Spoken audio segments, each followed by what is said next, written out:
안녕하세요, 와시즈입니다. 오늘은 책을 한번 소개해 보려고 하는데, 예술로서 투기와 삶에 관한 단상들.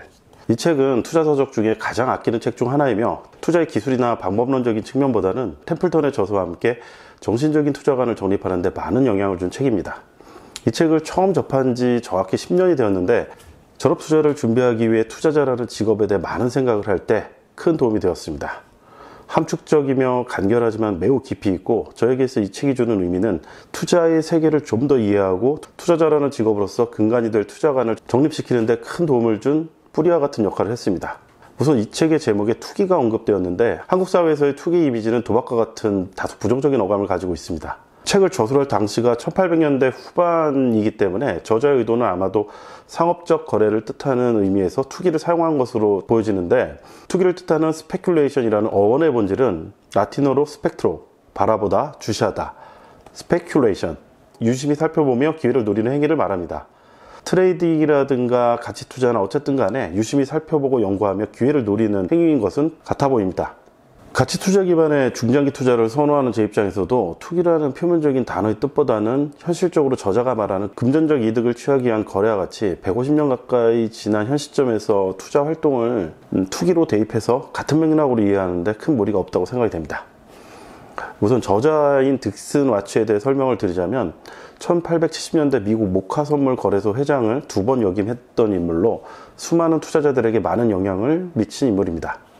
대표적으로 근대 트레이딩 매매의 근간을 이루고 있는 추세 추종 매매의 제시 리버머라든가 버나드 버루크, 윌리엄 오닐, 에드 세이코타 등에게 큰 영향을 준 것으로 알려져 있습니다. 본문으로 들어가서 이 책은 크게 두 가지 항목으로 되어 있습니다. 예술로서의 투기와 그리고 삶에 관한 단상으로 나누어져 있는데, 에세이나 시집과 같이 매우 짧기 때문에 책의 후반부 절반 정도는 번역자의 해석과 주식 투자에 대한 투자자 인터뷰 등으로 이어집니다. 첫 번째 항목, 예술로서의 투기는 1. 투기란 무엇인가? 2. 절대법칙, 3. 상대법칙, 이렇게 세 가지 항목으로 나눠져 있는데, 이 중에서 투기란 무엇인가에서 나름 의미 있게 읽었던 몇몇 항목의 일부만 소개해 보도록 하겠습니다. 투기는 지적 노력을, 도박은 눈먼 기회를 전제로 한다. 투기는 계산에 따른 모험이며 도박은 계산 없는 모험이다. 투기는 법칙이 있기에 정당함을 인정받고 도박은 법칙이 없기에 비난받는다. 모든 사업은 어느 정도 투기적 성격을 가지고 있다. 하지만 투기라는 단어는 불확실성이 예외적으로 큰 사업에만 제한되어 사용한다. 초보자들은 투기에 운이 크게 작용하기 때문에 아무런 규칙도 법칙도 없다고 믿고 있으나 이는 중대한 오류다. 투기 영역에도 얼마간의 법칙과 규칙이 존재하기 마련이다. 거래에서 성공으로 가는 왕도는 없으며, 거래로 어떻게 돈을 버는 걸 알려주는 것보다 멍청한 짓은 없다. 자기 자신이나 다른 사람들 위해 한치의 실수도 없는 확실한 계획을 세우려는 사람은 자기 자신이나 다른 사람을 미혹에 빠뜨릴 뿐이다. 나는 단지 예술적 차원의 거래에 필요한 기본 법칙에 대해 말할 뿐이다. 이 법칙은 절대 법칙과 상대 규칙으로 나뉘며, 상대 규칙은 투자자의 성격, 투자 방법, 그가 속한 환경에 따라 달리 적용되어야 한다. 거래자에게는 자기 확신, 판단력, 용기, 신중함, 유연성이라는 5대 덕목이 필수적이다. 절대 법칙과 상대 법칙에서는 거래에 대한 직접적인 내용들로 되어 있습니다. 150년이 지난 지금 봐도 좋아 보입니다. 이 책의 대부분을 차지하는 삶에 관한 단상 항목은 상대 법칙에 대한 통찰력을 주기 위해 썼다고 저자는 말하고 있습니다. 몇 가지만 짧게 소개해 보겠습니다. 통계 수치는 현재 상황에 대한 폭넓은 시각 아래 재해석되어야 한다. 의심스러울 때는 아무것도 하지 않는 편이 낫다. 머리를 맑게 하고 스스로의 판단을 신뢰할 수 있도록 갈고 닦아라. 이것은 지금까지 이야기한 모든 거래의 기본 원칙이다. 두 번째, 삶에 관한 단상은 인생, 사업, 사람, 사회, 언어, 이렇게 5개 항목으로 분류되어 있으며 이 책의 대부분을 차지하고 있습니다. 다만 저자가 인생이라는 부분을 투기에 있어 상대적인 부분을 이해하기 위한 통찰을 제공하기 위해 정리했다는 점을 다시 한번 강조하겠습니다. 여기서도 항목별로 인상 깊었던 구조를 소개해 보겠습니다. 1. 인생.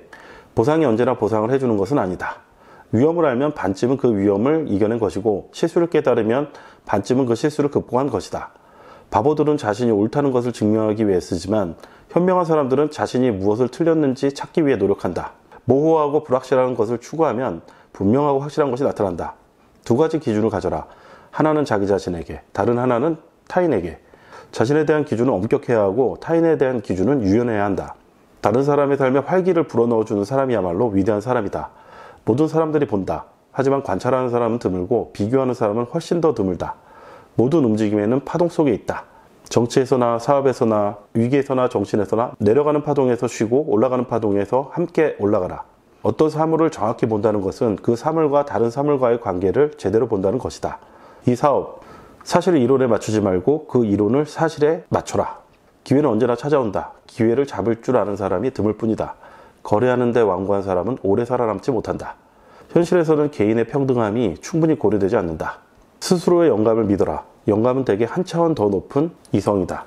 사실에 대한 지식이 아니라 사실에 대한 해석이 성공한 사람과 실패한 사람을 가른다. 끊임없이 경계하는 것은 성공을 위한 필수적 지출이다. 원급을 보호하라.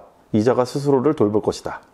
원칙을 배워라. 그러면 사실은 관계의 연관성 속에서 파악될 것이다. 세 번째, 사람.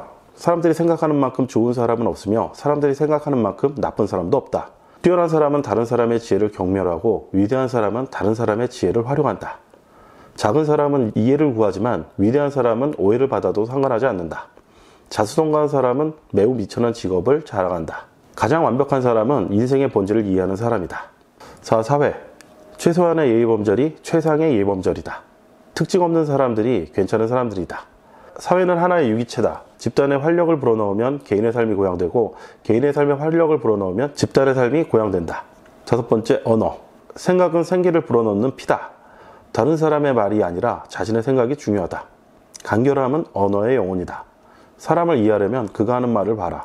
이렇게 전체적인 책 내용을 살펴봤습니다. 지금까지는 저자인 딕슨 와치의 원본에 나와 있는 내용들이 번역이 된 내용이고, 후반부에 나오는 해석 부분에 있어서는 지금은 세상을 떠나 안 계시지만 이 책의 번역자인 해동선이라는 분이 책의 문구를 재해석하여 설명한 내용과 당시의 주식시장 관련한 설명, 그리고 몇몇 투자자분들을 인터뷰한 내용들을 요약해서 소개하였습니다. 이분이 해석한 내용 중에서도 괜찮은 내용을 좀 소개를 해보자면, 자신이 진정 투자를 하고 싶어 하는지 다시 한번 생각하라.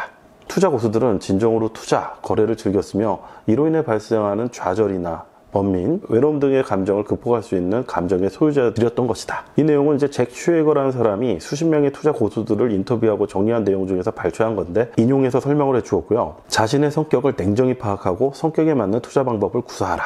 자신만의 특별한 투자 강점이 존재해야 한다. 투자 방법을 개발하고 그에 맞는 투자 원칙을 철저하게 준수하라. 매수하기 전에는 충분히 생각할 시간을 갖기 위해 인내하고, 매수한 후에는 충분히 수익이 날 때까지 인내하라. 지금까지 책 전반에 대한 내용을 소개해 보았습니다. 저는 이 책을 두고두고 보기 위해서 책 전체를 타이핑해서 투자 연구 기록 관리하는 카페에 등록해 놨고, 따로 다시 타이핑을 해서 텍스트 형태로 저장해 두었습니다. 영문판 원본 PDF 부분을 따로 구해놨지만 제가 영어를 잘하지 못해서 그냥 보관만 해두고 있고요. 투자 마인드와 투자관을 정립하는 데 있어 주식 투자 초기에 코스톨란이나 템플턴 경의 책을 통해 많은 것을 배웠다면, 전업 투자를 계획하고 처음 시작할 때 이 책이 큰 도움이 되었기에 혹시나 다른 분들에게도 단 몇 분이라도 긍정적인 영향을 줄 수 있지 않을까 싶어서 소개해 보았습니다. 마지막으로 정리하면서 하고 싶었던 이야기가, 클로징 멘트로 무의식적으로 나오는 좋아요, 구독, 알림 설정 이게 아니라, 이 책을 통해서 투자나 인생에 있어 누군가 영감을 얻거나 도움이 된다면 많은 보람을 느끼게 될 것 같다는 이야기로 마무리 짓겠습니다.